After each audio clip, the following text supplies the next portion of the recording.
If you want to see some of your current students' previous work in a previous class, you can check out their digital portfolio. To do this, click on your name in the top left corner of your Seesaw classroom dashboard. Scroll down to the bottom of your class list to where it says Schoolwide Portfolios. Click on that. Then click on the name of your school. Click on the name of the student whose work you want to take a look at. On the right side, you'll be able to see the classes that the student has digital portfolios for. Go ahead and click on the name of the class that you want to see the work in.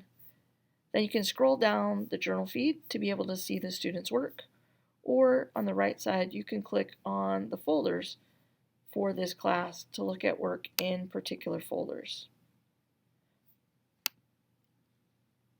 When you're finished looking at this student's work, click on All Students at the top to return to your current student's class list.